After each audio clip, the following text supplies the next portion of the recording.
वक्फ board जो है वो गैर कानूनी तरीके से काम कर रहा है। सबने मिलकर चाटा है इस वक्फ बोर्ड को, लूटा है इस वक्फ बोर्ड को। मस्जिदें चली जाएंगी, छीन लिया जाएगा। भाई कौन छीन रहा है? जब तुलेंगे अमल सबके मीजान पर तब खुलेगा कि खोटा खराब। फायदे में रहेंगे तो फायदे में रहेंगे, और ये सोच लीजिएगा ये मोदी सरकार है। मुसलमान क्या आज हमारे देश में डरे हुए हैं? मुसलमान डरा हुआ है, इन लोगों ने मौलाना ने डरा रखा है उसे, डरा रखा है। खुदा से डरने वाली कौम को बुज़दिल बना दिया है।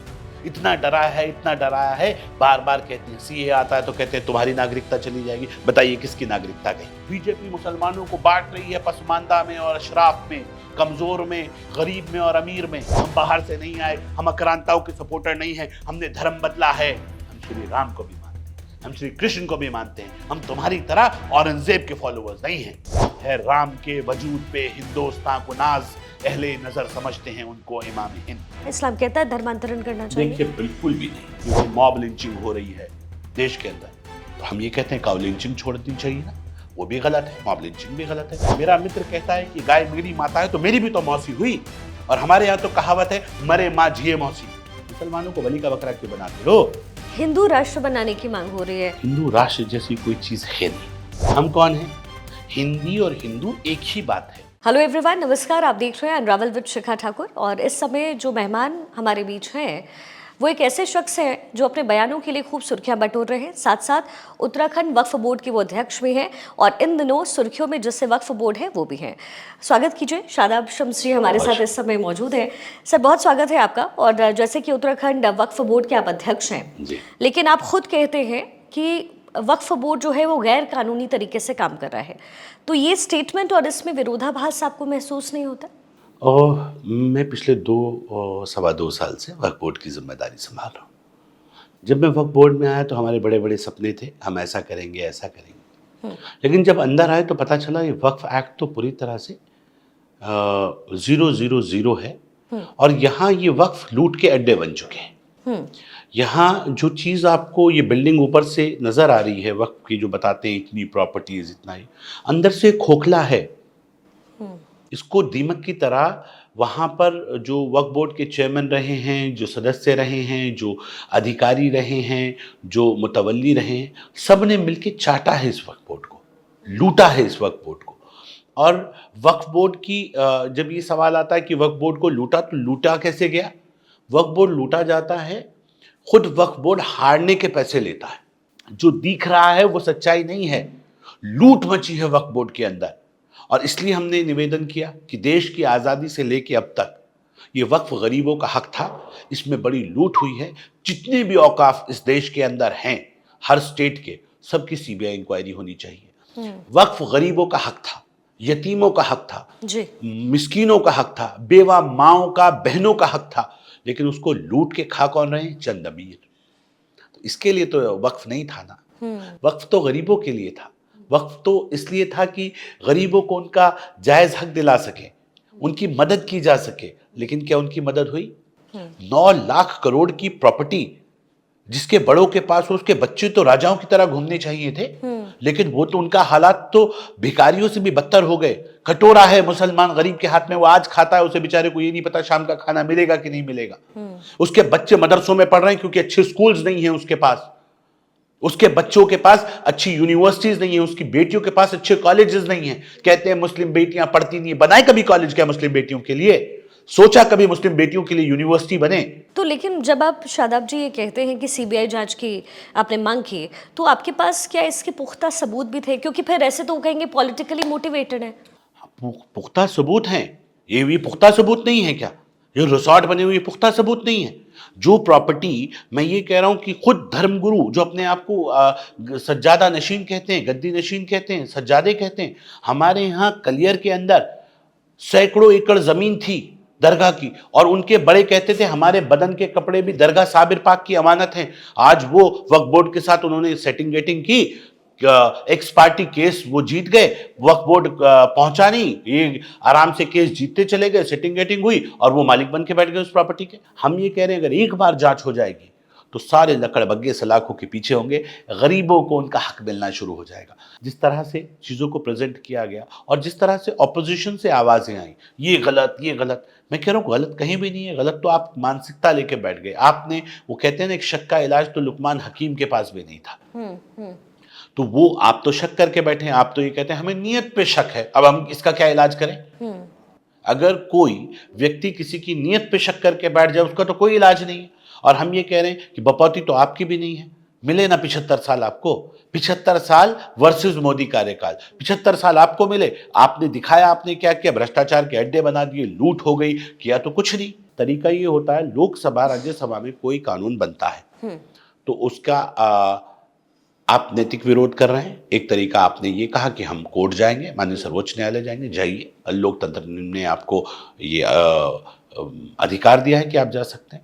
आपने कहा हम खामोश विरोध भी करेंगे, कीजिए, इसका भी अधिकार लोकतंत्र ने दिया है, लेकिन अराजकता मत फैलाइएगा। हम ये कह रहे हैं कि अगर कोई कानून बना और उस कानून में कोई कमी भी रह गई, हो सकता है हमारी जो सोच हो आपकी सोच से अच्छी ना हो, जी। वैसे तो लगता नहीं कि आपको कभी मौका मिलेगा, लेकिन मान लीजिए आपको 10-15 साल बाद कभी मौका मिला भी और आप सरकार में आए, जी। तो बदल दीजिएगा कानून को, अमेंडमेंट फिर ले आइएगा।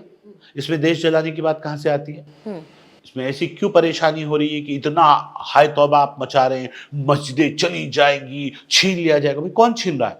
हम ले रहे हैं जिम्मेदारी। कोई मस्जिद, कोई मदरसा, कोई गरीब मोहल्लों की मस्जिदों को, खानकाहों को नहीं छीना जाएगा, हमारी जिम्मेदारी। अगर चली जाए तो हमारा गिरेबान पकड़ लीजिएगा, इतनी जिम्मेदारी से बोल रहे हैं। प्रबंधन कमेटी में किसी को नहीं रखा जा रहा है। किसी मुसलमान, किसी हिंदू को या गैर मुस्लिम को किसी मस्जिद की कमेटी में नहीं रखा जा रहा है, ईदगाह की कमेटी में नहीं रखा जा रहा है, खानकाह की कमेटी में नहीं रखा जा तो रहा है। कहाँ है फिर ये? वो मैनेजमेंट कमेटी जो वक्फ की ऊपर होती है, स्टेट की और नेशनल की जो बॉडी होती है, उसमें वो लोग जो हिसाब किताब देखेंगे। अब तो कैग को ले आए कि ट्रांसपेरेंसी रहे, चोरी न कर पाए कोई भी वक्फ बोर्ड का अध्यक्ष और अधिकारी, एक एक चीज की ट्रांसपेरेंसी आए कि एक एक पाई पाई का हिसाब। अब कैग से खतरनाक ऑडिट तो किसी का नहीं है। कैग तो किसी के साथ एक ईमानदार बॉडी है, वो तो किसी को नहीं छोड़ता। नहीं, लेकिन विपक्षी पार्टी तो ये भी आरोप लगाती है कि बीजेपी से प्रेरित होती है, कैग हो, सीबीआई हो, ईडी हो, कोई भी हो। मतलब आज हमारी सरकार आ गई तो सब प्रेरित हो गए, और कल तक जो कैग आपको देती थी वो सब जायज था। ऐसे मत कीजिए ना, अपनी संस्थाओं को बदनाम मत कीजिए। अब कैग पे भी आप सवाल खड़े कर देंगे तो फिर ऑडिट किससे कराए दुनिया में?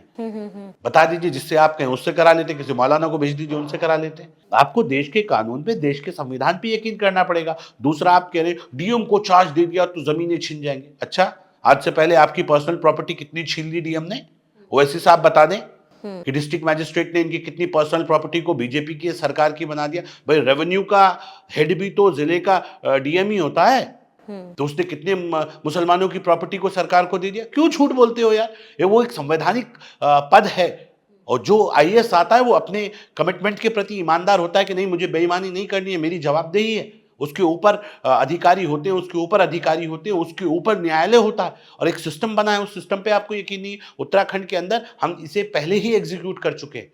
उत्तराखंड में जो डीएम है वो रेवेन्यू का हेड होता है जी। डिस्ट्रिक्ट का। हमने वक्फ का डिस्ट्रिक्ट का उपायुक्त डीएम को बनाया है रेवेन्यू रिकॉर्ड के हिसाब से, और जो आयुक्त हैं वो कमिश्नर को बनाया है। आप कह रहे हैं जी अब छिन जाएगी, कैसे छिन जाएगी? अगर मेरी प्रॉपर्टी, मान लीजिए मेरी कोई निजी जमीन है और डीएम उसके ऊपर गलत आदेश करता है तो हम कहाँ जाते हैं? कमिश्नर के पास। हाँ, कमिश्नर के पास। उसके बाद हमारे पास क्या होता है? रेवेन्यू बोर्ड होता है।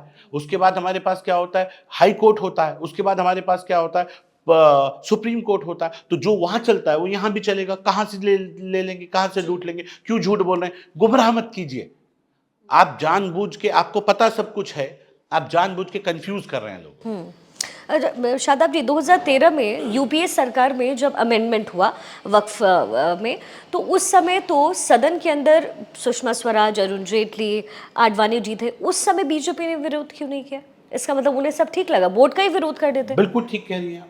जब उस वक्त जो निर्णय हो रहे थे, भाई तब भी हमारी नीयत थी कि अल्पसंख्यक नहीं, प्रदेश का मुसलमान, देश का मुसलमान नहीं, अंतिम छोर पर खड़ा हुआ जो गरीब तबका है उसका विकास होना चाहिए। हमने तब भी उसके लिए समर्थन किया। पहले इतनी जानकारी नहीं थी। भारतीय जनता पार्टी तो इस वक्त के और इन मामलों में बहुत दखल कहाँ देती थी, उनका तो कोई इंटरेस्ट भी नहीं था इसमें। वो तो अब सरकार बनी मोदी जी की तो मुसलमानों ने जाके लगातार एप्लीकेशंस लगाई कि हमारे साथ अन्याय हो रहा है, वक्फ से कोई लाभ नहीं हो रहा है, इतनी बड़ी संपदा है लेकिन किसी मुसलमान को कोई फायदा नहीं है। तब जाके सरकार को कोई सपना थोड़ी आया अचानक कि वक्फ के ऊपर कार्रवाई हो गई, ये मुसलमानों ने ही बताया। शादाब जी, 1913 से 2013 में 18 लाख एकड़ जमीन वक्फ के पास थी, कोटेड बाय गृह मंत्री Amit Shah only inside the सदन। लेकिन 2013 के बाद अब तक जो है 38 लाख एकड़ जमीन हो गई, ये खुद उन्होंने स्टेटमेंट दिया। तो एनडीए की सरकार में, बीजेपी की सरकार में इतना ज्यादा इजाफा कैसे और क्यों हो गया? 2 बार पूर्ण बहुमत से सरकार रही है बीजेपी की। मुझे लगता है शायद आपको भी कहीं कंफ्यूजन है। 9 लाख एकड़ है, 13 लाख जो आप आंकड़ा बता रही हैं शायद ये प्रॉपर्टीज का हो सकता है, जितना मैं समझ पा रहा Total हूँ। Waqf holds 39 lakhs acre of land across Bharat, but shockingly 21 lakh acres were added after 2013, just in 12 years, because of law passed by Congress and UPA. ये मैं इसमें तो अभी मैं भी कंफ्यूज हूँ कि ये क्यों हुआ, कहाँ से हुआ, ये जांच का विषय है अगर ऐसा हुआ है तो। और हम माननीय गृह मंत्री जी बोल रहे हैं तो बहुत और ज़्यादा सेंसिटिव विषय है। हम ये कह रहे हैं कि इसकी जानकारी आनी चाहिए, कहाँ कहाँ कैसे कैसे क्या क्या हुआ है। और हमारा मानना ये है कि अगर ईमानदारी के साथ ये संपत्ति किसी और की हैं तो बात अलग है, लेकिन अगर किसी की नहीं है, वक्फ की है, तो इन्हें डेवलप किया जाए, सरकार के साथ मिलकर काम किया जाए, इतनी सी बात है। हमारा मानना है कि जो लगातार आंकड़े मैं सुन रहा था वो तो 9 लाख एकड़ के थे। और क्योंकि मुझे लगता है कि ये शायद मेरा ध्यान से चूका हूँ मैं या कोई कन्फ्यूजन है। 9 लाख एकड़ जो ज़मीन है इसके ऊपर प्रॉपर्टीज़ की संख्या बढ़ी है।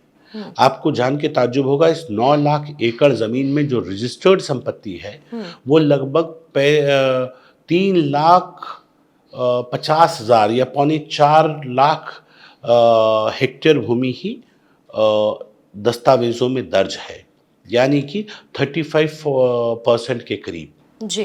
तो बाकी संपत्ति का क्या हुआ जो 9 लाख एकड़ बता रहे हैं? मुझे तो उस पर भी अभी डाउट है कि वो खोखली कर दी गई है अंदर से। तो ये अपने आप में बहुत सारे सवाल खड़े हैं और इन सवालों के जवाब के लिए ही हमने कहा है कि इसकी एक बार तो सीबीआई इंक्वायरी होनी चाहिए, एक बार कोई जिम्मेदारी लगाकर इसकी इंक्वायरी होनी चाहिए कि कहाँ गई है, आई है तो कहाँ से आई है, गई है तो कहाँ गई है, तो दोनों चीज़ें क्लियर हो जाएंगी। लेकिन विपक्ष है कि वो कुछ करने ही नहीं देना चाह रहा है। वो चाह रहा है कि जो चोरी हुई है या जो गड़बड़ हुई है इसके बारे में किसी को पता ना चले। पता तो चलना चाहिए ना जी। हमारा मानना सिर्फ इतना है कि पता चले कि क्या चल रहा है। मैं ऊपर से नीचे तक सारे नेताओं की बात कर रहा हूँ, चाहे मुस्लिम पर्सनल लॉ बोर्ड हो, चाहे जमीयत हो, चाहे ओवैसी साहब हो, सब वक्त के बेनिफिशियरी हैं। और ये सारे इसलिए चिल्ला रहे हैं कि कल को हिसाब किताब होने लगेगा तो हमें जवाब देना मुश्किल हो जाएगा, इसलिए परेशानियां हो रही हैं। और हम ये कह रहे हैं कि अगर आप ईमानदार हैं तो आप कहिए, आइए हमारी जांच कीजिए, अगर कहीं गड़बड़ है हम हटते हैं पीछे। ये होनी चाहिए ना ईमानदारी। जी। आप कहते हैं हमारा हक है, हमारा है वक्त, आपका नहीं है, झूठ मत बोलिए, गरीबों का है। अगर आप ईमानदार हैं और आप बाहैसियत हैं तो आपको ये कहना चाहिए हम गरीबों का हक है, सरकार के साथ खड़े हैं, गरीबों को उनका हक मिले, चलिए आइए सब मिलकर गरीबों को उनका हक दिला दें। ये थी आपकी ईमानदारी। शादाब जी, दो जो टर्म है बड़ा फेमस हो रहा है, सेक्शन 40 और वक्फ यूजर जो है वो यूजर बाय टर्म, ये बहुत ही मशहूर हुआ है। इसके क्या मायने, इसका मतलब क्या होता है? देखिए, वक्फ बाय यूजर कहते हैं जिसको मुसलमान अपने मजहब के लिए इस्तेमाल कर रहा है। ठीक है। आज से पहले क्या होता था, वक्फ बाय यूजर अभी तक के एक्ट में ये है कि आज तक जब ये एक्ट आएगा उसके बाद वक्फ बाय यूजर समाप्त कर दिया जाएगा। वक्फ बाय यूजर था, मान लीजिए किसी व्यक्ति ने कहीं मस्जिद बनाई, किसी व्यक्ति कहीं कहीं मुसलमान दफन हो रहे हैं, या ये मान लीजिए कहीं कुछ खानकाहें या मदरसे या इबादत गाहें बनी, ठीक है। तो एक सर्वे होता था देश का, वक्फ का, और उस सर्वे में आप देखते थे कौन सी लैंड पे क्या क्या है। तो अगर आपने देखा यहाँ मस्जिद है तो ये वक्फ दर्ज हो गई कि भाई ये पुरानी मस्जिद है, इसको वक्फ दर्ज कर दिया जाए। ये यहाँ कब्रिस्तान है, इसको वक्फ दर्ज कर दिया। जो यूज़ हो रहे हैं, मुसलमान जिनको अपने मजहब के एतबार से यूज़ कर रहा है, चाहे वो बच्चों को पढ़ाने के लिए मदरसा बनाया है, चाहे नमाज पढ़ने के लिए मस्जिद बनी है, या वो खानका बनी है या इबादत गाह बनी है, तो ये वक्फ बाय यूज़र था। ये आप देखते थे सर्वे में उन्हें अपने यहाँ दर्ज कर लेते थे। दूसरा अब जो तरीका आ रहा है कि अब वक्फ बोर्ड किसी भी संपत्ति को अपना नहीं कह पाएगा। अब आपको वक्फ बाय यूजर नहीं होगा, अब वक्फ बाय डीड होगा। ओके। अब मुसलमानों को अगर कहीं कोई प्रॉपर्टी पे कुछ निर्माण करना है या उसको वक्फ बनाना है, आपको अपनी, जैसे आप रजिस्ट्री करते हैं ऐसे ही रजिस्ट्रार ऑफिस में आपको जाना पड़ेगा। वहाँ अपनी प्रॉपर्टी को आपको उसका वक्फनामा बनाना पड़ेगा, ठीक है। हिब्बेनामा, वक्फनामा, और उसको वहाँ दर्ज करना पड़ेगा। तो जब वहाँ दर्ज हो जाएगा और आपके रिकॉर्ड जब आप वक्फ बोर्ड में लेके आएंगे कि हमने ये अपनी रजिस्ट्री करा दी है, वक्फ के नाम हमने ये दान कर दिया है, तो वक्फ बोर्ड इस प्रॉपर्टी को कंफर्मेशन के लिए कि इस पे कोई डिस्प्यूट तो नहीं है, हम डीएम के पास भेजेंगे। डीएम इसको चेक करेगा अपने रेवेन्यू रिकॉर्ड में कि हाँ ये प्रॉपर्टी इन्हीं की, यही ओनर थी, इस पर कोई डिस्प्यूट नहीं है, ये अपनी प्रॉपर्टी कैसे भी दे सकती है, किसी को भी दे सकती है। वो ओके करके हमारे पास भेज देंगे और हम, उनका ऑब्जेक्शन नहीं आएगा तो हम इसको वक्त में दर्ज कर देंगे। तो अब वो जो चलता था कि यहाँ तय कर दिया ये हमारी है, ये हमारी है, वो नहीं चलेगा। अब वो बदल गया है। ठीक है। शादाब जी, आपने बोला कि मदरसाओं को भी जो है वक्फ बोर्ड के अधीन होना चाहिए। ऐसे में उसकी स्वायत्ता खत्म नहीं हो जाएगी? हमारे यहाँ एक कॉन्सेप्ट है, अल्लाह के नाम पर लिए गए पैसे से खरीदी गई ज़मीन या खरीदी गई कोई भी प्रॉपर्टी शरन वक्फ होगी, वो धर्म के हिसाब से वक्फ होगी। अब दिक्कत ये है कि मौलाना खुद शरीयत नहीं मान रहे हैं। भाई अगर वक्फ होगी तो आप अपने प्राइवेट मदरसा कैसे चला सकते हैं? या तो आप ये बोलिए मेरी पर्सनल प्रॉपर्टी थी, इस पर्सनल प्रॉपर्टी पे मैंने ये डेवलप की है, तो वो आपका निजी हुआ। दूसरा, उसके बावजूद भी वो वक्फ बाय यूजर है कि आप वहां धर्म की शिक्षा जो दे रहे हैं, धर्म के लिए इस्तेमाल कर रहे हैं, धर्म के लिए चंदा कर रहे हैं, तो आप उसे पर्सनल रख ही नहीं सकते। तो आपने क्यों बेईमानी की है? क्या ये बेईमानी नहीं है? आप शरीयत को अपने हिसाब से मानेंगे क्या? आपने क्यों उसे वक्फ दर्ज नहीं की? आज मेरे यहाँ उत्तराखंड के अंदर जो वक्फ के बोर्ड के मदरसे हैं, वक्फ बोर्ड में, वो 117 हैं और मदरसा बोर्ड में जो रजिस्टर्ड हैं वो 422 हैं। तो 300 कुछ मदरसे एक्स्ट्रा जो हैं वो किसके हैं? वो प्राइवेट मदरसे हुए ना, उनका मालिकाना हक तो वक्फ का नहीं है। और अगर आपने दान की है तो फिर ये अधूरा दान कैसे हो सकता है? इसका हिसाब किताब कौन लेगा आपसे? वक्फ बोर्ड तो मॉनिटरिंग बॉडी है, तो आप मॉनिटरिंग बॉडी से बच क्यों रहे हैं? इसके पीछे कौन सा खेल चल रहा है, ये तो बताना पड़ेगा। तो हमारा मानना है कि ये क्योंकि सबका सब चंदे के पैसे से कलेक्ट किया गया है और सारा निजाम उसी चंदे से चल रहा है, तो ये सारी प्रॉपर्टी वक्फ होनी चाहिए। एक। दूसरा, अभी असदुद्दीन ओवैसी साहब है, मैं उनकी बात भी समझ नहीं पाया। उनकी एक ऑर्गेनाइजेशन है, उसका नाम है दारुस सलाम एजुकेशन ट्रस्ट। दूसरी उनकी है डेक्कन एजुकेशन ट्रस्ट। ये दो ट्रस्ट है उनके। इसमें कॉलेजेस चल रहे हैं, पैरामेडिकल कॉलेजेस चल रहे हैं, इंजीनियरिंग कॉलेजेस चल रहे हैं, एजुकेशन सेंटर्स चल रहे हैं। हमारा दो सवाल है मेरे असदुद्दीन ओवैसी से भी। भाई अगर ये वक्फ की संपत्ति है तो आप इस पर ट्रस्ट कैसे बना सकते हैं? अगर अब आपके बड़ों ने वक्फ किया है तो इस पे ट्रस्ट कैसे बन सकता है? और अगर ये ट्रस्ट है, अगर ये आप इसको ट्रस्ट मान रहे हैं, तो फिर ये वाकिफ का वक्फ कहाँ हुआ? इस्लाम में तो ट्रस्ट का कोई कॉन्सेप्ट नहीं है। इस्लाम में तो वक्फ का कॉन्सेप्ट है। तो ये कैसा चल रहा है कि आपका जब दिल करे आप वक्फ माने, इस्लाम माने, जब आपका दिल करे आप इस्लाम को ना माने? भाई शरीयत मानो तो पूरी मानो। दूसरा, अगर ये वक्फ की संपत्ति है तो वक्फ की संपत्ति पे आपने ट्रस्ट कैसे बना दिया? और जो वक्फ का जो बेनिफिट्स आप ले रहे हैं, आप यूनिवर्सिटी चला रहे हैं या आप स्कूल कॉलेजेस चला रहे हैं, तो बहुत अच्छा काम आप कर रहे हैं, तो आप ये बताइए कितने बच्चों को आप फ्री पढ़ा रहे हैं? ये आपको डिटेल्स देनी पड़ेगी। सवाल आपके ऊपर भी है। और हालात ये हैं कि जो मैं देख रहा हूँ, जो डॉक्यूमेंट्स मेरे पास हैदराबाद से आ रहे हैं, मैं तो ताज्जुब कर रहा हूँ कि बलाला ब्रदर्स MIM के वो हैं, ये MLA लैंड ग्रैबर्स, उनके भाई जुड़े हुए हैं वहाँ। बड़े बड़े प्रोजेक्ट चल रहे हैं, मेगा ड्रीम प्रोजेक्ट्स। मस्जिदों को शहीद किया जा रहा है, उनकी प्रॉपर्टीज के ऊपर प्रोजेक्ट्स बन रहे हैं और कोई आवाज़ नहीं उठ रही है वहाँ MIM की। जो पूरी हिंदुस्तान के अंदर आपा पीटते हैं, वहाँ आवाज़ खामोश है उनकी।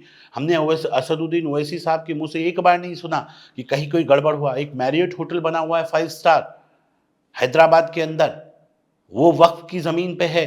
और उस वक्फ की ज़मीन का हाल ये है कि उसकी इन हाउस कमेटी में असदुद्दीन ओवैसी मेंबर हैं और उनकी कैंसिलेशन डीड क्यों नहीं की? उसके खिलाफ once a Waqf always a वक्फ का मैटर क्यों नहीं लगाया? उसकी आवाज़ को आपने बुलंद क्यों नहीं किया? बताना पड़ेगा असदुद्दीन ओवैसी को कि उन मामलों पे आप खामोश क्यों रह जाते हैं। आप अगर मुसलमानों की ईमानदार आवाज़ हैं तो ऐसा नहीं चलेगा कि आप कहें कि मैं तो अपने आप वक्फ का बेनिफिशियरी बना रहा हूँ, मैं भी उनके पर्सनल लाइन पे नहीं जा रहा हूँ। यहाँ तक भी लोग बता रहे हैं कि उनका जो घर है हयात नगर में, तो हिम्मत नगर में, तो वो जिस घर में वो पहले रहते थे, अभी उन्होंने दूसरा घर चेंज कर लिया, वो भी वक्फ की प्रॉपर्टी है। तो ये बात क्या चल रहा है? अगर आपके बड़ों ने वक्फ किया है तो बताइए, वक्फ किया है तो ये ट्रस्ट कैसे बन गया? और अगर आपके बड़ों ने वक्फ नहीं किया है और ये वक्फ की संपत्ति पे आप किराएदार हैं, 8 रुपए के इंक्रोचर अगर आप हैं, तो आप ये बताइए कि ये प्रॉपर्टी वक्फ की है। ये डबल डबल ट्रिपल ट्रिपल क्या घालमेल चल रहा है? खुल के इस पे बात क्यों नहीं होती? बताइए ना, आप एक श्वेत पत्र जारी कीजिए कि क्या है सच्चाई। नेशन वांट्स टू नो, देश जानना चाहता है आपसे कि ओवैसी साहब आप इतनी बड़ी बड़ी बातें कर रहे हैं वक्त के ऊपर, आप भी अपनी बात को क्लियर कीजिए कि आपके ऊपर जो अखबार लिख रहे हैं, जो आपके लोकल लीडर्स आपके ऊपर आरोप लगा रहे हैं ऑपोजिशन के, उसमें कितनी सच्चाई है वो बताना तो पड़ेगा ना आपको। भाग तो नहीं सकते हैं आप।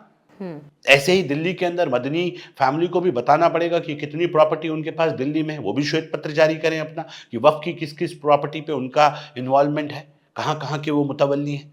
उसी तरह से जो शाही इमाम हैं बुखारी साहब, उनको भी बताना पड़ेगा वक्फ की कौन कौन सी प्रॉपर्टी पे कहाँ। तो ये ऐसा नहीं चलेगा कि अमीर लोग गरीबों के हकों पे बैठे रहे और वो बताएं बिना और मुसलमानों को उकसाते रहो कि आ जाओ देख लो तुम्हें लूटा जा रहा है, तुम्हारी मस्जिद। झूठ मत बोलो ना। ये मेरे पास डिटेल्स पड़ी हैं, ये हैदराबाद से आई है, बताइए क्या करें इसका।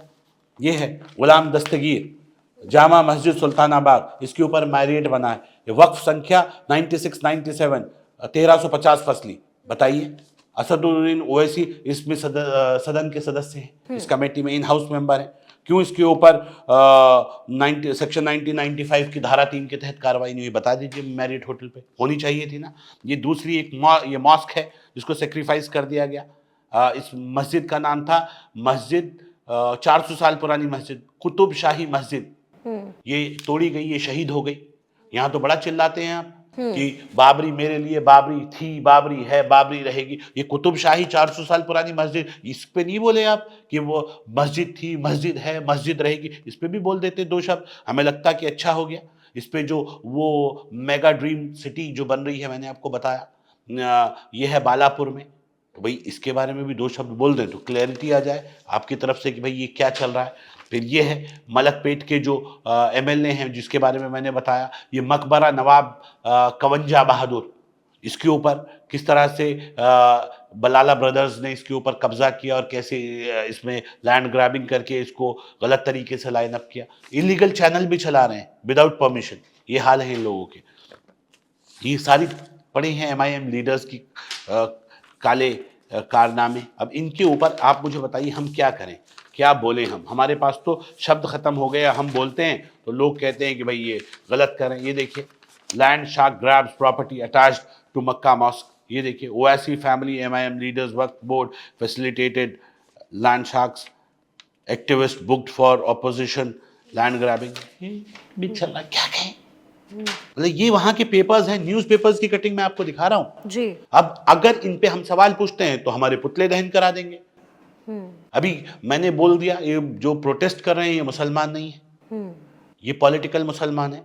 हंगामा मचा दिया, पॉलिटिकल मुसलमान, शादाब शम्स का पुतला दहन। उत्तराखंड में हरिद्वार के अंदर मेरे 20-25 जगह पुतले दहन कर दिए। लेकिन शादाब जी, मैं बात पूरी कर दूं, एक सेकंड रुक जी। जाइए। मैंने कहा कि पुतले दहन कर रहे हो, मैं यही तो कह रहा था पुतला दहन तो इस्लाम में है ही नहीं। ये जो दाढ़ी टोपी में लोग बैठे हैं, इस्लाम में तो कॉन्सेप्ट ही नहीं है दहन का। मुसलमान तो दहन करता नहीं है जी। ये कौन से मुसलमान हैं जो दहन करने लगे? अरब में तो दहन नहीं होता है। आप तो अरब के मुसलमान, अरब को फॉलो करते हैं, तो अरब में तो दहन नहीं होता है। आप शादाब शम्स को एक मुसलमान का आप दहन कर रहे हैं, तो आप तो मुसलमान ही नहीं रहे। या तो कहिए आप मुसलमान हैं तो आप पॉलिटिकल मुसलमान हैं अगर दहन कर रहे हैं तो। अब हम जब कहते हैं आप पॉलिटिकल मुसलमान हैं तो आप ऑब्जेक्शन करते हैं। ये जितनी जगह सरकार का दहन हो रहा है पुतलों का, ये तो दहन कर ही नहीं सकते आप तो मुसलमान हैं, आप दफन करते हैं। भाई मत करो ये गुनाह। आप क्यों ये पुतले जला रहे हैं? आपके यहाँ शरीयत में जलाना अलाउड नहीं है जी। और आप जला रहे हैं, तो आप शरीयत को कहां मान रहे हैं? अब आप कहेंगे हम तो देश के कानून को मानते हैं, तो हम ये तो देश के कानून को पॉलिटिकल मुसलमान हैं। तो यही तो हम कह रहे थे आप पॉलिटिकल मुसलमान हैं। फिर आपको इसमें पेट में दर्द हो जाता है कि शादाब शम्स हमें पॉलिटिकल मुसलमान क्यों कह रहे हैं। जी। तो इतनी बात हम बोल रहे हैं, ये झूठ पे नहीं चलेगा, सच है। ऊपर वाला देख रहा है, झूठ बोलोगे, गरीबों का हक मारोगे, यहां फैसला नहीं होगा तो उसकी बारगाह में फैसला होगा। जब तुलेंगे अमल सबके मीजान पर, तब खुलेगा कि खोटा खरा कौन। आज नहीं पता चलेगा, लेकिन वहां पता चलेगा। यहां चीटिंग कर जाओगे, यहां अपनी बैरिस्ट्री दिखा दोगे, यहां चालाकियां दिखा दोगे, यहां होशियारियां दिखा दोगे, लेकिन ऊपर वाले के सामने क्या दिखाओगे?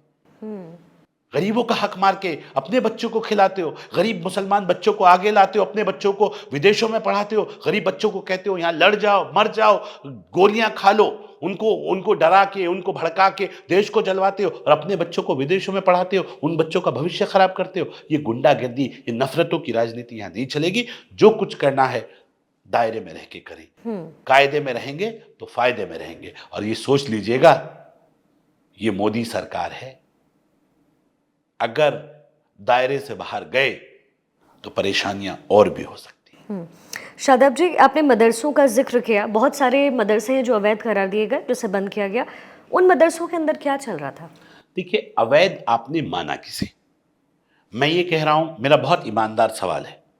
पहली बात तो आप भी यही कह रही हैं, अवैध मदरसे बंद किए गए। जहां किए गए वहां मैं भी जानता हूं कि हाँ कुछ कमियां थी। अगर कोई डेवलपमेंट अथॉरिटी आपके मकान को सील करती है और कहती है कि आपने ये एरिया एक्स्ट्रा बना लिया, हम इस एरिया को सील कर रहे हैं, तो आप क्या करेंगे? क्या करते हैं? हम उस एरिया को करेक्ट करते हैं और वापस ले जाके फोटोग्राफ दिखाते हैं कि सर हमने उसे करेक्ट कर दिया, हमें आप हमारी सील को हटा दीजिए, हो गया क्लियर, आपकी स्किल हट गई। तो अवैध वैध हो गया।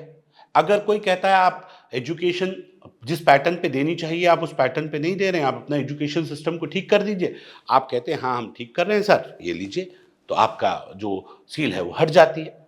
फिर आप कहते हैं कि आपको देश के अंदर क्या पढ़ाना है, आपने वो सिलेबस बता दिया, ओके हो गया, आप बाइज्जत बरी हो गए। तो जो अवैध हैं, सरकार की नॉलेज के बिना, ना वो कहीं रजिस्ट्रेशन करा रहे हैं, ना वो कहीं मदरसा बोर्ड में रजिस्ट्रेशन है, ना वक्फ बोर्ड में रजिस्ट्रेशन है, ना शिक्षा बोर्ड में रजिस्ट्रेशन है, ना किसी को बता रहे हैं, छुप के एक कमरे में मदरसा चला रहे हैं, तो क्या उन्हें वैध माने?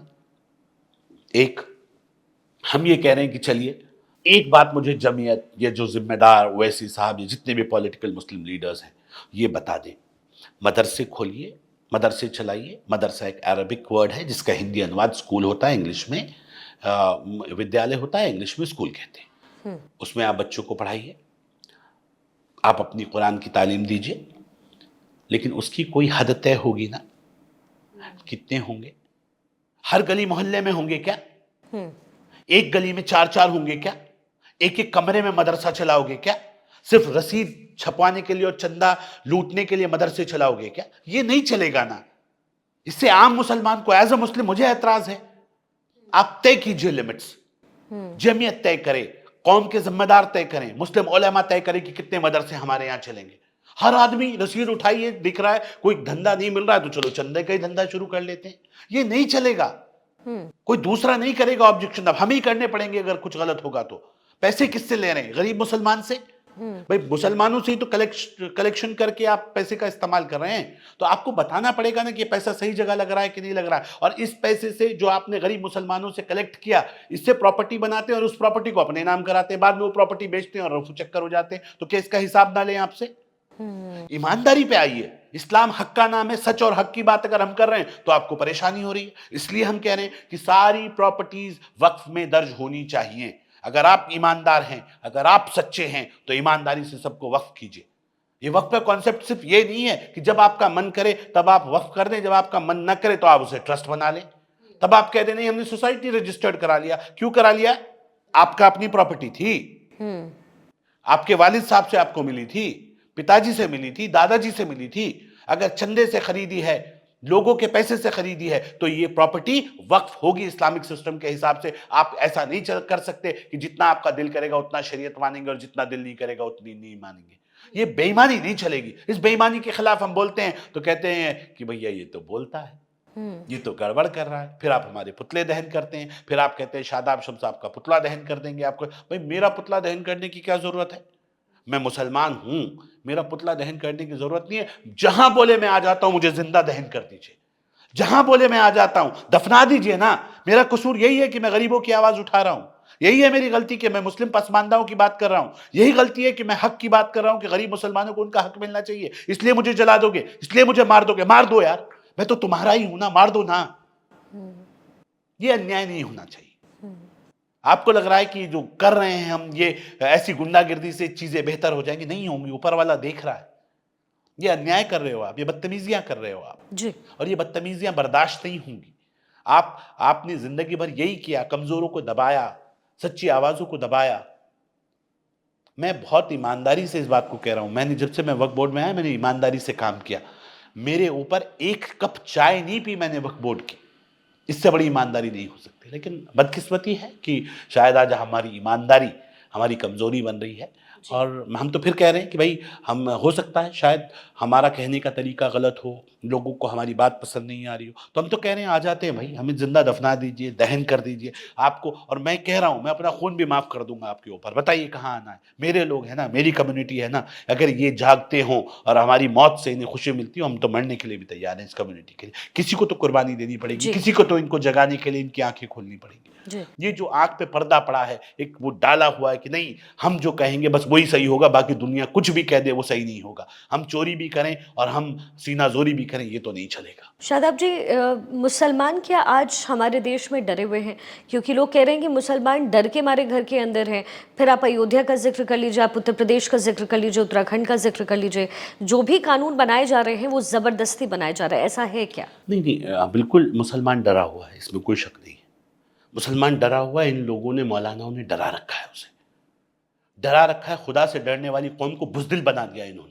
इतना डराया है, इतना डराया है, बार बार कहते हैं सीए आता है तो कहते हैं तुम्हारी नागरिकता चली जाएगी। बताइए किसकी नागरिकता गई? पूछिए इन लोगों से, ओवैसी से, कितना बड़ा झूठा और मक्कार व्यक्ति है कि आज सामने वो कह रहा है कि नागरिकता चली जाएगी। गई किसी की नागरिकता? मुझे दिखा दीजिए उस आदमी को जाके कि हाँ इसकी नागरिकता गई। इसी तरह से मातम कर रहे थे, इसी तरह से चिल्ला रहे थे, इसी तरह से कह रहे थे मुसलमानों तुम्हारे साथ जुल्म हो रहा है, तुम्हारे साथ ये जाती हो रही है, हमें सीए बर्दाश्त नहीं, हम सीए को खारिज करते हैं, सारे मुसलमानों की नागरिकता चली जाएगी। गरीब बच्चे रोते हुए हमारे पास आए, कहने लगे कि अब हमें पाकिस्तान जाना पड़ेगा, क्या हमसे हमारे घर छूट जाएंगे? ये गरीबों का दर्द था।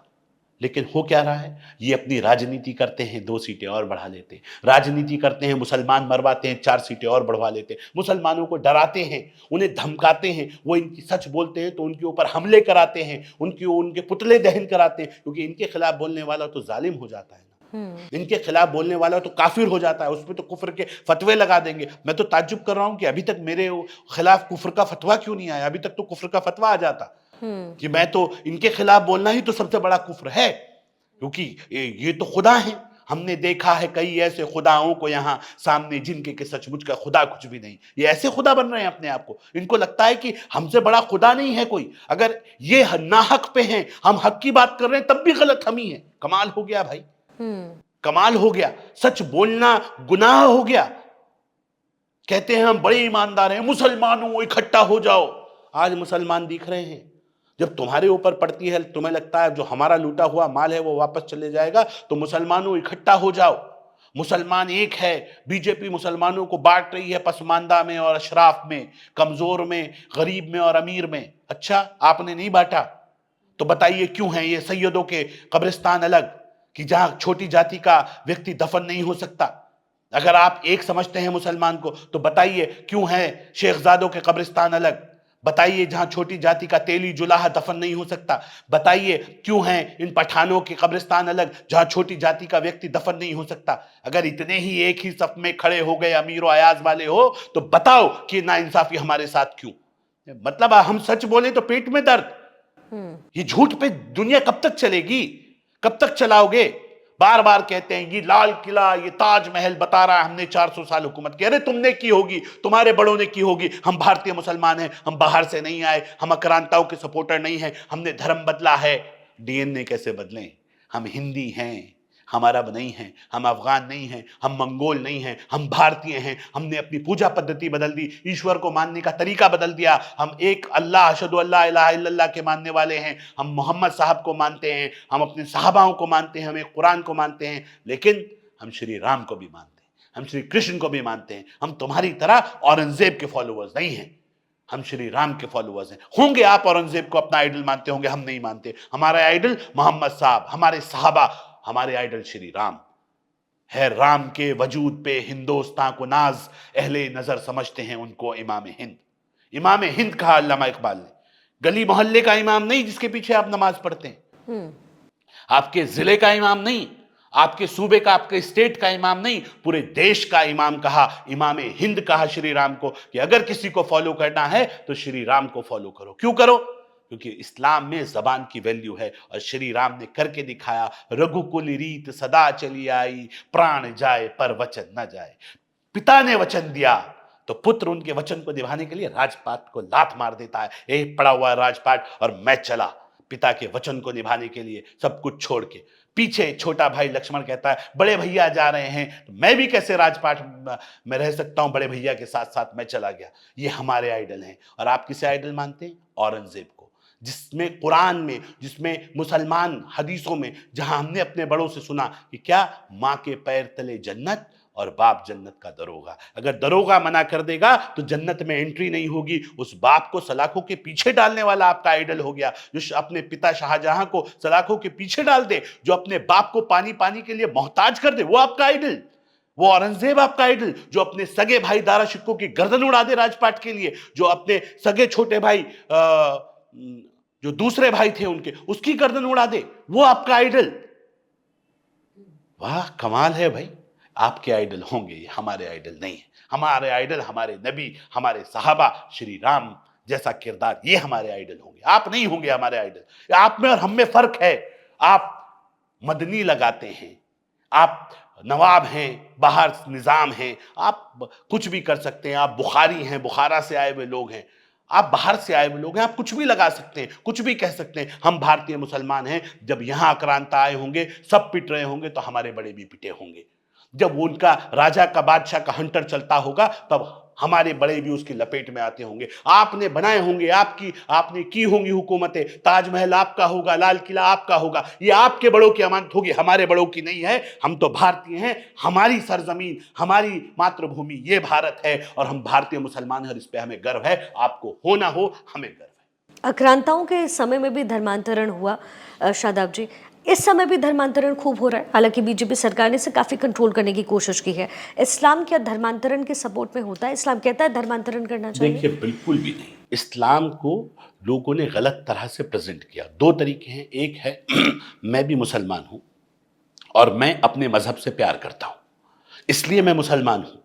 मैं ये कह रहा हूं कि लोग कहते हैं कि इस्लाम कन्वर्ट कराता है। मुझे बता दीजिए कहाँ कन्वर्जन, कौन सा आतंकवादी गिरोह है जो ये कन्वर्जन करा रहा है? कोई तो मिला होगा आपको, झूठ मत बोलिए। कोई कन्वर्जन जबरदस्ती किसी से नहीं कराता, कोई जबरदस्ती किसी के साथ नहीं करता। हाँ, कई बार किसी मुस्लिम बेटी को किसी नॉन मुस्लिम बेटे से मोहब्बत हो गई, वो साथ पढ़ते हैं, वो कई बार अपनी मर्जियों से इन्वॉल्व हो जाते हैं, बाद में उन्हें लगता है यार गड़बड़ हो गई, मर्जी है, कोई दिक्कत नहीं। ऐसे ही कई बार हिंदू बेटी को मुस्लिम बेटे के साथ मोहब्बत हो गई, साथ पढ़ते हैं, तो कई बार ऐसा हो जाता है। हाँ, जो कुछ बच्चे गलत तरीके से अपना नाम बदल के किसी को झूठ बोल के, वो गलत बात है। न इस्लाम उसकी इजाज़त देता है, न देश का कानून। ऐसा गलत हरकत करने वाला ये विश्वासघाती है, ऐसे लोगों के खिलाफ सख्त कार्रवाई होनी चाहिए। लेकिन कोई मजहब नहीं सिखाता कि आप किसी का कन्वर्जन कराओ। ओपन लाइन है। आपको अगर, मेरा व्यक्तिगत मत है, मैं आज इस्लाम को मानता हूं, कल को मुझे इस्लाम में अगर कमियां दिखेंगी, मैं छोड़ के दूसरे धर्म को मानने लग जाऊंगा। लेकिन अगर मुझे मेरे मजहब से प्यार है तो मुझे कोई पैसों में खरीद के दूसरे मजहब पे नहीं लेके जा सकता। अगर मुझे मेरा मजहब पसंद है तो मुझे कोई जबरदस्ती दूसरे धर्म पे जाने के लिए मजबूर नहीं कर सकता, और मुझे यहां रहने के लिए भी कोई मजबूर नहीं कर सकता। मेरा मानना है कि आदमी अपने धर्म में अपनी मर्जी से रहता है, उसके साथ कोई जोर जबरदस्ती नहीं होती। जो गड़बड़ियां चल रही हैं, जैसे आए दिन हम बातें सुनते हैं, कई मुसलमान सवाल उठाते हैं कि भाई मॉब लिंचिंग हो रही है देश के अंदर, तो हम ये कहते हैं काउ लिंचिंग छोड़नी चाहिए ना। वो भी गलत है, मॉब लिंचिंग भी गलत है, लेकिन काउ लिंचिंग ठीक है क्या? काउ लिंचिंग भी तो गलत है। आप कैसे किसी, हम कह रहे हैं कि आस्था का मामला है, और आप तो वो मुसलमान हैं जो बड़े बड़े इनको जो आक्रांता हैं, जो मुगल हैं, इनको फॉलो करते हैं। आपको मालूम है मुगल राज में कभी गौ हत्या नहीं होती थी। गौ हत्या मतलब इंसानी हत्या के बराबर, अगर कोई गौ हत्या करेगा उसके लिए मृत्यु दंड का प्रावधान था भारत में। लेकिन आज ये नए लोग आए हैं जो अपनी हरकतों से बाज नहीं आ रहे हैं, जो अपने प्रॉफिट के लिए, देश को बांटने के लिए उन लगातार उन हरकतों को कर रहे हैं जो नाकाबिले बर्दाश्त है। अरे मैं ये कहता हूं कि गाय अगर मेरा मित्र कहता है कि गाय मेरी माता है, तो मेरी भी तो मौसी हुई। और हमारे यहाँ तो कहावत है, मरे माँ जिए मौसी। ये क्या बात हुई? ये है भारत। इस कौन से भारत को प्रेजेंट कर रहे हो? क्या कौन सा चेहरा मुसलमानों का दिखा रहे हो? हमारी समझ से परे हैं। हम तो तंग आ गए हैं इनसे। और एक बड़ा तबका है मुसलमानों का ऐसा जो तंग आ गया है इन तथाकथित सेक्युलर पार्टियों के इन नेताओं से, जो रोज आए दिन हमदर्द बन के मुसलमानों का घिनौना चेहरा समाज को दिखाते हैं। तंग आ गया है मुसलमान, एक पढ़ा लिखा मुसलमान, एक आम मुसलमान जो सुबह से शाम तक मेहनत मजदूरी करता है, अपने बच्चों को देखता है, उसके पास क्या? आप समझ सकती हैं कि आज इधर ईद, इधर इधर मजमा चल रहा है, कौन ला रहा है इनको यहां? गरीब मुसलमान तो मेहनत मजदूरी कर रहा है, उसमें तो इतने पैसे नहीं है कि वो अपने बच्चे को आज का खाना खिलाए, कल का खिलाएगा कहां से? उसकी भी तैयारी उसके पास नहीं है, इसलिए वो बेचारा रोज मेहनत करता है, रोज मेरे बच्चों का पेट भर सके ये वो काम करता है। तो वो कहां से आ जाएगा इनके धरनों में? कहां से सफेद चिट्टे कलफ वाले कपड़ों पे प्रेस होके बिल्कुल शेव बेहतरीन वाली दाढ़ी टोपी के साथ खड़ा हो जाएगा? कहां से आएंगे पैसे उसके पास? ये सब प्लान है जो ये कर रहे हैं। इसलिए मैंने कहा ये पॉलिटिकल मुसलमान है, ये सब मैनेज्ड हैं। इनकी समझ में नहीं आएगा, ये जानबूझ के अनजान बने हुए हैं। आप सोए हुए को जगा सकते, जागे हुए को कैसे जगाएंगे? तो हम ये कह रहे हैं कि ऊपर वाले से डरिए, आप विरोध कीजिए लेवल पे रखकर। आज अगर आपको लग रहा है कि हमने बीजेपी सरकार ने, मोदी सरकार ने कोई गलत काम कर दिया, आपके हिसाब से अमेंडमेंट नहीं हुआ, कुछ अमेंडमेंट में कमी रह गई, कभी आपकी सरकार आएगी भविष्य में तो बदल दीजिएगा ना। क्यों देश जलाने की बात करते हो? क्यों आंदोलनों को हवा देने की बात करते हो? क्यों देश को अनस्टेबल करने की कोशिश कर रहे हो? अपनी राजनीतिक रोटियां सेकनी है कांग्रेस को तो खुल के सामने आए, अपने कार्यकर्ताओं को लेके कहे कि हम जेल भरो आंदोलन करेंगे, इस मुद्दे पे कांग्रेस का ये स्टैंड है, कांग्रेस ये करेगी। ये अच्छी बात है। सपा ये करेगी, सपा वो मुस्लिम वोट लेती है, सपा का ये स्टैंड है, सपा ये करेगी। पॉलिटिकल लेवल पे करो, गरीब मुसलमानों को आगे रख के, उनके पीछे अपने आप खड़े होके, उनके कंधे पे बंदूक रख के क्यों खेल रहे हो भाई? क्यों बेवकूफ बना रहे हो? उस मुसलमान को जिसका 100% वोट आपको चाहिए, उसके लिए बोलने के लिए पार्लियामेंट में 2 शब्द तो निकले नहीं आपसे। ये कैरेक्टर है आपका। क्या नहीं देख रहे हम आपको? आप झूठ की राजनीति कर रहे हैं। ऊपर वाले से डरिए। आज बच जाएंगे लेकिन उसकी अदालत में नहीं बच पाएंगे। यहां झुठला देंगे, उसकी अदालत में नहीं झुठलाएंगे। आपको हम कह रहे हैं ना, आपने सुप्रीम कोर्ट का दरवाजा खटखटाया, मोस्ट वेलकम। आप जाइए, सर्वोच्च न्यायालय में जाइए, अगर कुछ कमी होगी, ये वैधानिक नहीं होगा, तो वहां से राहत मिल जाएगी। और वहां से राहत ना मिले तो फिर नौटंकी मत दिखाइएगा, फिर उस बात को मानिएगा और इज्जत के साथ मानिएगा और दूसरी पार्टी को काम करने का मौका दीजिएगा कि अब आप कीजिए और फिर कंपेयर कीजिएगा। Let the people of India, let the people of Muslims, people of India, Muslim poor Muslims decide कि क्या होना है, अच्छा कौन है और बुरा कौन है, लूटा किसने है और दिया किसने है, अच्छा किसने किया, बुरा किसने किया, तोड़ी किसने है, बनाई किसने है। तो ये पब्लिक को डिसाइड तो करने दीजिए, गरीब मुसलमानों को मौका तो दीजिए। ये नहीं चलेगा कि आप करने भी ना दें, हमने किया नहीं और आपको करने नहीं देंगे, ये गुंडागिर्दी है, नहीं चलेगी। शादाब जी, एक आखिरी सवाल आपसे। आप जो इतनी सारी बातें कह रही हैं, एक तरफ मोदी सरकार 3 तलाक जैसे कानून जो है वो बनाती है, इसको लेकर के वो बीजेपी कह रही है कि हम मुसलमानों के लिए काम कर रहे हैं, योगी आदित्यनाथ कह रहे हैं कि हम तो भलाई के लिए काम कर रहे हैं। लेकिन बीजेपी सेक्युलर पार्टी है क्या? और दूसरा अहम सवाल, आप जो इतनी सारी बातें कह रहे हैं, लोग कहते हैं कि आप भी पॉलिटिकली जो है सपोर्टेड है, इसलिए आप शायद मुसलमानों के खिलाफ बोल रहे हैं। मैं फिर बोल रहा हूँ, मैं मुसलमानों के खिलाफ नहीं बोल रहा हूँ और मैं सपोर्टेड हूँ, तभी पॉलिटिक्स में हूँ ना। मैं कब मना कर रहा हूँ कि मैं नहीं हूँ भाई? मैं झूठ थोड़ी बोलूंगा। तो आप हो ना हो मुसलमान, मैं मुसलमान हूँ। मैं पॉलिटिकल पद पे हूँ। ये पॉलिटिकल पदों पे की वजह से मिलते हैं पद। हम कहीं ना कहीं से, हाँ आप ठीक कह रहे हैं, लेकिन मैं ये कह रहा हूँ कि आप भी तो वही हैं, आप भी तो पॉलिटिकल मुसलमान हैं। यही तो मैं बोल रहा हूँ, इसीलिए आप विरोध कर रहे हैं। और आपने जो दूसरा प्रश्न पूछा, क्या बीजेपी मुसलमानों को सपोर्ट करती है? सेक्युलर है क्या सेक्युलर बीजेपी? है? आप बताइए, इस पार्टी का ध्येय वाक्य क्या है पता है आपको? सर्वधर्म समभाव। ये ध्येय वाक्य है भारतीय जनता पार्टी का।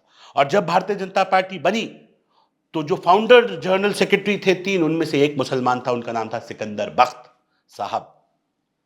वो पार्टी जिसके झंडे में भी ग्रीन हो, वो पार्टी जिसके फाउंडर जनरल सेक्रेटरी मुसलमान हो, वो पार्टी जिसका ध्येय वाक्य सर्वधर्म संभाव हो, वो पार्टी जो वसुधैव कुटुंबकम की बात करती हो, वो पार्टी जो सबका साथ सबका विकास सबके विश्वास की बात करती हो, वो पार्टी जिसके प्रधानमंत्री कहते हो मैं 140 करोड़ देशवासियों का प्रधानमंत्री हूं, वो पार्टी जो अपनी विकास की योजनाएं लॉन्च करती हो, आयुष्मान भारत, प्रधानमंत्री आवास योजना, सब में मुसलमानों को बराबर का हिस्सा दिया जाता हो, वो पार्टी कम्युनल हो सकती है। हाँ, आपने जिस तरह से बोया है उस तरह का आपको काटना पड़ रहा है, क्योंकि आप प्यार की राजनीति समझ नहीं रहे हैं। तो थोड़ा सा हार्श पॉलिटिक्स सामने आई है, दोनों तरफ से आई है। मैं ये भी नहीं कह रहा हूं कि भारतीय जनता पार्टी में कोई नेता ऐसा नहीं है जो बयानबाजी गंदी नहीं करता है। यहाँ भी कई सारे ऐसे हैं जो बेलगाम हो जाते हैं, लेकिन आप भी बेलगाम हैं, उधर से भी बेलगाम हो जाते हैं। तो अच्छे लोग तो मर रहे हैं, यही तो हम कह रहे हैं। उधर भी राजनीति हो रही है, इधर उधर भी पॉलिटिकल मुसलमान है, अब इधर भी पॉलिटिकल मुसलमान है। आप पॉलिटिकल लड़िए, गरीब मुसलमान को इन्वॉल्व मत करिए, यही तो कह रहे हैं हम। तो शादाब जी, क्या भारत के मुसलमान बेलगाम हो रहे थे जिन्हें लगाम में लगाने की कोशिश जो है वो बीजेपी कर रही है? नहीं, हमने कब कहा कि वो बेलगाम हो रहे थे? हमने कहा कि भारत का जो मुसलमान है, हाँ। वो बेचारा गरीब मुसलमान का, वो मेहनतकश मुसलमान जो 70-75 साल की उम्र में भी मेहनत करके अपने बच्चों का पेट पाल रहा है, वो पॉलिटिकल मुसलमान नहीं है। एक व्यक्ति जो सुबह से शाम तक मेहनत करके अपने कारोबार में लगा है, वो अपनी सब्जी बेच रहा है, वो पॉलिटिकल मुसलमान है। उसके पास इतनी फुर्सत है कि वो जाके कहीं आंदोलन करेगा। वो जो गरीब मुसलमान है जो अपने टायर का पंचर बना रहा है, अपनी साइकिल सही कर रहा है, लोगों की साइकिलें सही कर रहा है, वो जो गाड़ी में ऑटो चला रहा है, विक्रम चला रहा है, गाड़ी चला रहा है, वो टूटू चला रहा है, तो क्या उसके पास इतना वक्त है कि वो कारोबार छोड़ के इनके एहतजाजों में बैठेगा? यही तो हम कह रहे हैं। ये जो विरोध कर रहे हैं, ये बेनिफिशियरी और पॉलिटिकल मुसलमान है। ठीक है। तो इतनी ही बात है हमारी। हम ये कह रहे हैं, आम मुसलमान के नाम लेके लड़ाई मत लड़िए, इतना दम रखिए। आप जिस संगठन के व्यक्ति हैं, जिस पॉलिटिकल पार्टी से जुड़े, उसके फ्रंट पे आके उस पार्टी की तरफ से विरोध कीजिए। इतना दम दिखाइए अपनी जबान में कि आपकी पॉलिटिकल पार्टी जिससे आप जुड़े हैं वो आपकी लड़ाई को लड़े। वो तो पीछे खड़ी है, वो तो मुसलमान का म भी बोलने के लिए तैयार नहीं है, वो तो सारी की सारी सॉफ्ट हिंदुत्व पे खेल रही हैं। मुसलमानों को बलि का बकरा क्यों बनाते हो? हम इतना ही कह रहे हैं, इन्हें बलि का बकरा मत बनाओ। अब मुसलमान समझदार हो रहा है, जाग रहा है, अपना अच्छा बुरा समझ रहा है। और मैं धन्यवाद दूंगा आज के हालात में मीडिया का भी, कि मीडिया भी कहीं ना कहीं इन बातों को, जो डिस्कशंस हो रहे हैं, इन्हें जनता के बीच तक पहुंचाने का काम कर रहा है। इससे कम से कम अवेयरनेस आएगी। नहीं तो हम तो सो रहे थे, बड़े गौर से ज़माना बड़े गौर से सुन रहा था, हम ही कह गए, हम ही सो गए दास्तां कहते कहते। वो वाला हाल हमारा हो गया कि पूरा लोग तो सुनना चाहते थे, लेकिन हम सो रहे हैं। अब हमें जगाने का काम यहाँ चालू है। तो आज मुसलमान जाग रहा है, सोच रहा है, समझ रहा है, बातों की गहराई पे जा रहा है। मुझे उम्मीद है कि अब वो इनके बहकावे में नहीं आएगा। वो काली पट्टी सफ़ेद पट्टी का खेल ख़त्म हो गया है। वो जानता है आपकी लड़ाई है, आप लड़िए। ये राजनीतिक लड़ाइयाँ हैं, ये व्यक्तिगत लड़ाइयाँ नहीं हैं, किसी धर्म के खिलाफ नहीं है, किसी जाति के खिलाफ नहीं है। ये पॉलिटिकल लड़ाइयाँ हैं। वो अपने हिस्से की लड़ेंगे, हम अपने हिस्से की लड़ेंगे, लेकिन मुसलमान का शोषण ना हो, गरीब मुसलमान को मोहरा ना बनाया जाए, यही हमारी गुजारिश। हिंदू राष्ट्र बनाने की मांग हो रही है, शादाब जी, आप इसको फेवर करते हैं, समर्थन करते हैं? मैं ये कह रहा हूँ कि हिंदू राष्ट्र जैसी कोई चीज़ है नहीं। हम कौन हैं? हिंदी हैं हम, वतन है हिंदुस्तान हमारा। हम कौन हैं? हिंदी और हिंदू एक ही बात है। मात्रा इधर से लगाएं या इधर से लगाएं, ये अलग नहीं है। धर्म नहीं है हिंदू कोई, धर्म का नाम सनातन है। हिंदुस्तान में रहने वाला हर व्यक्ति हिंदू या हिंदी, भारत में रहने वाला हर व्यक्ति भारतीय, इंडिया में रहने वाला हर व्यक्ति इंडियन, अरब में रहने वाला हर व्यक्ति अरबी, ब्रिटेन में रहने वाला हर व्यक्ति इंग्लिश। तो क्या होता है, जो जिस देश में रहता है, चाइना में रहने वाला चाइनीज, तुर्की में रहने वाला टर्किश, तो इस हर जगह होता है। तो मैं भारत में रहने वाला, मैं भारतीय हूं। एक इसका शब्द नाम भारत है, दूसरा इंडिया है, तीसरा हिंदी है, हिंद है। तो हिंद में आप हिंदू कहो या हिंदी को, इससे क्या फर्क पड़ता है? मुस्लिम क्या कहलाएंगे? मैं कह रहा हूं ना, मैं कौन हूं? मैं भारतीय मुसलमान हूं, मैं इंडियन मुस्लिम हूं। और तीसरी लाइन पे कहेंगे मैं हिंदी मुसलमान हूं। अगर आपको मात्रा से दिक्कत आ रही है तो मैं हिंदू मुसलमान भी हूं, इससे क्या फर्क पड़ रहा है? जी, जी, बहुत बहुत शुक्रिया शादाब जी, आपने बहुत ही खुल करके, और जैसा कि आपका व्यक्तित्व है भी, बहुत खुल करके सामने आते हैं। और उम्मीद हम यही कर रहे हैं कि वक्फ बोर्ड को लेकर जो कानून अब बन रहा है, उसके बाद जो मुसलमान है, जो वर्ग बहुत दिनों से इंतजार कर रहा था, उसका इंतजार ही पूरा। बहुत शुक्रिया आपका हमारे पॉडकास्ट का हिस्सा थैंक यू सो बनने का। Thank you.